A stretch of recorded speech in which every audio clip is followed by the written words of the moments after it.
29 ta' April, Santa Katerina ta' Siena, Verġni u Duttur tal-Knisja, għexet bejn l-1347 u l-1380.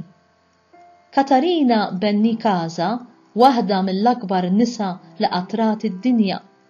Hija twildet fi Siena, l-Italja, kienet l-iżgħar fost 25 ulied ta' żebbieħ minn Siena, fit-Toskana, l-Italja ċentrali, u twildet nhar l-Annunzjazzjoni, jiġifieri 25 ta' Marzu.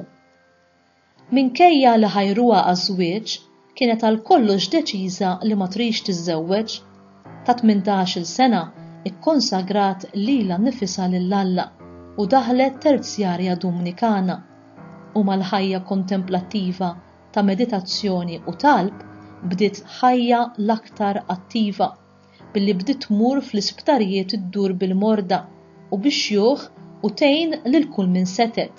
Kienet tmur ukoll fil-ħabsijiet u tkellem speċjalment lil dawk li kienu jkunu ikkundannati għal mewt. Fl-epidemija tal-pesta fl-1374 kienet tieħu ħsieb lil dawk li kienu jimirdu, iddur bihom u tgħinhom u ġili anki titfinhom istess meta jmutu. Ħadmet u għenet ħafna l-Knisja meta kienet għaddejja minn wieħed miż-żminijiet qal tagħha. Ġabret madwarha bosta dixxipli, il-Katerinati, li kienu jgħinuha fil-ħidma kbira tagħha biex ikkonvertiet tant mitinbin u tat l-aqwa għajnuna lil dawk fil-bżonn. Kellha devozzjoni kbira lejn l-Ewkaristija, bħal San Franġisk t'Assisi irċeviet l-istigmata jew il-pjagi, imma mingħajr ma jidhru bl-għajnejn, fil-Knisja ta' Santa Kristina ta' Pisa fl-1375. Ħadmet biex tikseb il-paċi bejn belt u oħra, biex tħeġġeġ l-insara għal kruċjata fl-Art Imqazza, imnedija mill-Papa Grigor XI. Iddefendiet lil Papa ġewwa Siena, Lucca u Pisa u marret Avignon għand il-Papa Grigor fl-1376 biex turih li bħala Papa is-sede tiegħu kienet Ruma. Il-papiet li kienu Franċiżi kienu ilhom Avignon 74 sena, imma għal-kelma ta' Katerina, Grigor XI irritorna Ruma fi 17 ta' Jannar 1377. Imma Grigor miet fl-1378 u meta floku laħaq Urbanu VI kien hemm xi kardinali li darilhom li dik il-għażla kienet illegali u malajr inħatar papa ieħor. Dan ġab il-firda fost il-Kattoliċi li tissejjaħ ix-Xizma tal-Punent u li ntemmet biss wara 39 sena bl-elezzjoni ta' Martinu V fl-1417. Katerina ħadmet bisħieħ flimkien ma' Santa Katerina tal-Iżvezja li jiltaqat magħha Ruma u ma' oħrajn biex tiddefendi il-veru Papa u issalva l-Unjoni fil-Knisja. Imma ma damitx ma mietet, 3 xhur qabel mietet mardet u sofrit ħafna. Ħalliet difatti din id-dinja ġewwa Ruma fid-29 ta' April tas-sena 1380 fl-età ta' 33 sena. Ħalliet anki bl-approvazzjoni tal-konfessur tagħha, il-Beatu Raimondo minn Capua, ġeneral tad-Dominikani, il-ktieb famuż id-Dialogu ta' Santa Katerina, kitba mistika mill-aqwa. Il-Papa Piju II, li kien ukoll minn Siena, ikkanonizza fl-1461. Il-Papa Piju XII ħatara patruna tal-Italja flimkien ma' San Franġisk t'Assisi fl-1939, waqt li l-Papa San Pawlu VI iddikjara Duttur tal-Knisja flimkien ma' Santa Teresa ta' Avila fis-sena 1970. Il-Papa Qaddis San Ġwan Pawlu II iddikjara patruna tal-Ewropa. Kontemplattiva f'ħajja ta' attività kbira, għalhekk hija rnexxilha taqqat il-ħajja interjuri tat-talb mal-ħajja attiva ta' għajnuna għall-oħrajn. Hekk kitbet, ftakar li kull wieħed għandu għalqa għalih maquda ma' dik tal-proxmu bla ebda ħajt bejniethom li jifridhom minn xulxin. Tant huma ħaġa waħda li ħadd ma jista' jagħmel il-ċid jew id-deni lilu nnifsu bla ma fl-istess ħin jagħmlu wkoll lill-proxmu. Dialogu numru 24. Lejn it-tmiem tad-dialogu tagħha hija tesprimi l-għaqda mistika tagħha ma' Alla. Divinità eterna, inta biss, int baħar bla qiegħ, intajtni lilek innifsek, x'istajt tagħtini iżjed. Numru 167. Santa Katerina kitbet ukoll madwar 400 ittra lil papiet, mexxejja ta' pajjiżi u nies prominenti li juru il-fond tal-ispiritwalità u tal-erf tagħha u kitbiet oħrajn.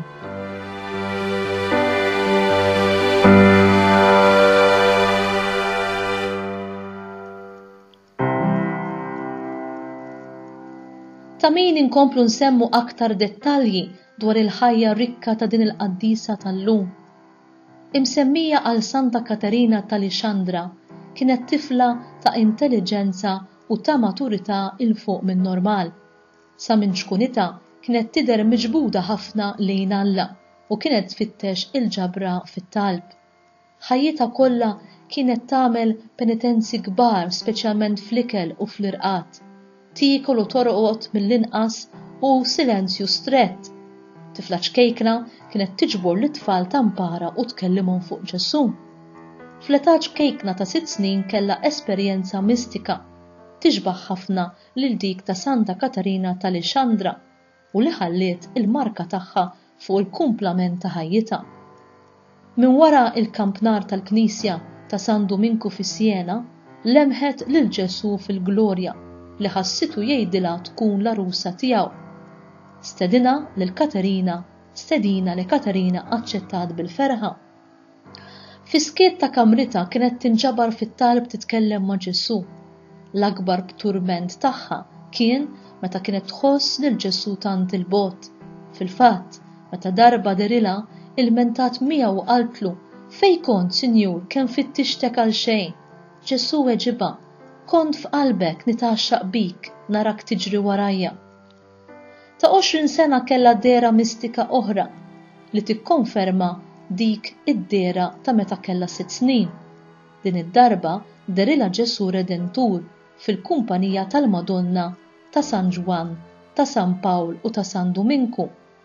Li bbisa simbolikament iċ-ċurketta t-tieġ, sinjal ta' żwieġ mistiku tagħha miegħu.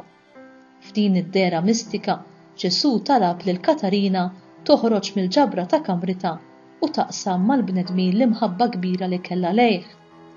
Bil-ħeġġa kollha, Katerina ingħatat għal appostolat tal-kelma. Mijiet kbar ta' nies minn kull imkien kienu jfittxuha għall-kelma u għall-parir tagħha u grazzi lilha ħafna bnedmin reġgħu daru lejn Alla. F'ħajjitha Katerina kellha diversi deriet mistiċi. Spiss kienet tidħol f'estasi, insemmu dik ta' quddiem il-Kurċifiss ġewwa l-Knisja ta' Santa Kristina nhar l-ewwel ta' April tas-sena 1375 meta rċeviet il-pjagi. Fuq talba tagħha stess ma kinux jidhru minn barra, imma hi kienet tarahom u kienet tħoss weġgħat tas-sew kbar. F'waħda mill-littri tagħha issemmi il-każ ta' ċertu Niccolò di Toldo, aristokratiku Peruġin li kien arrestat u kundannat għal mewt għax kien tkellem kontra l-gvern ta' Siena. Siena u Peruġja ta' kismien kienu fi gwerra bejniethom. Katerina marret iżżuru fil-ħabs, sabitu d-disprat u bl-ebda mod marret iħejji ruħu għal mewt, anzi bda offensiv kien jilqa' lil kull qassis li kien jipprova jersaq lejh. Imżejna bid-don tal-perżważjoni u tal-ħlewwa, Katerina irnexxilha tikkalmah u tippreparah għall-mewt. Qaltlu: "Tfarraġ ħija għażiż, dalwaqt tasallek il-festa tat-tieġ, int se tmur maħsul bid-demm tal-iben Alla, f'isem ħelu ta' Ġesu li ma nixtieqek qatt tinsa. Jien inkun hemm fil-post tal-eżekuzzjoni nistennik." U hemm kienet tassew Katerina kif weditu u talbet għalih u tarah imut. Minn dawn ir-rakkonti kollha narfu li Santa Katerina hija mudell ta' dedikazzjoni fil-kuraġġ u fl-umiltà. Il-kitbiet tagħha jolqtu il-misteri fundamentali tal-fidi tagħna, it-Trinità, l-Inkarnazzjoni u r-Redenzjoni. L-imħabba tagħha għall-verità tgħinna biex nitalmu nażlu is-sewwa mill-gidba fil-ħajja tagħna ta' kuljum. Katerina kienet tfittex u ssib lil Alla dejjem u kullimkien u kienet tingħaqad miegħu tassew minn qalba b'rabta ta' mħabba. U inti?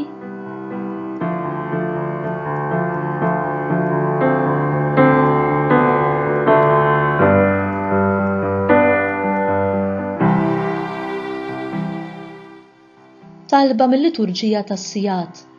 O Alla, int ħeġġiġt b'imħabba tas-sema lill-Verġni Santa Katerina ta' Siena fil-kontemplazzjoni tal-Passjoni tal-Mulej u fis-servizz li tat lill-Knisja tiegħek.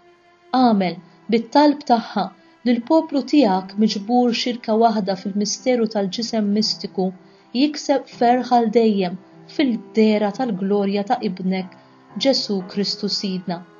Amen.